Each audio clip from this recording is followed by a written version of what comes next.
माझी तुझी रेशीम गाठ या मालिकेत शेफाली या पात्रामुळे अभिनेत्री काजल काटे घराघरात पोहोचली।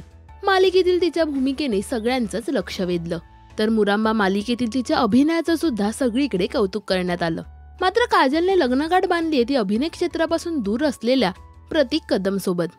पण प्रतीक काजलची ही रेशीम गाठ नेमकी कशी बांधली गेली, जाणून घेऊया आजच्या प्रेमाची गोष्ट मध्ये। काजलने टाइमपास म्हणून मैत्रिणीचं अकाउंट बघून मॅट्रिमोनियल साईटवर स्वतःचं अकाउंट सुरू केलं होतं। तेव्हा तिला सहजच पाहायचं होतं की या साईटवर तिला किती जण पसंत करतात।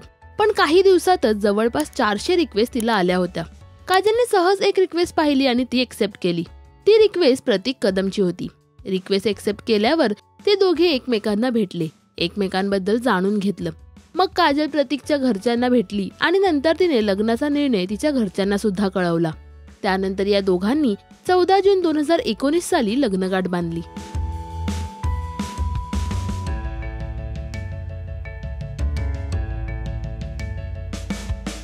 प्रतीक फिटनेस कोच असून तो सध्या मुंबई इंडियन्सच्या टीमचा स्ट्रेंथ अँड फिटनेस कोच आहे, तर साऊथ आफ्रिका लीग मध्ये तो केपटाऊन या टीमचा कोच आहे। काजल प्रतीकची ही लव्ह स्टोरी तुम्हाला कशी वाटली हे आम्हाला कमेंट्स मध्ये नक्की सांगा। मराठी सिने विश्वातील बातम्या, अपडेट्स आणि गॉसिपसाठी सबस्क्राइब करा राजश्री मराठी।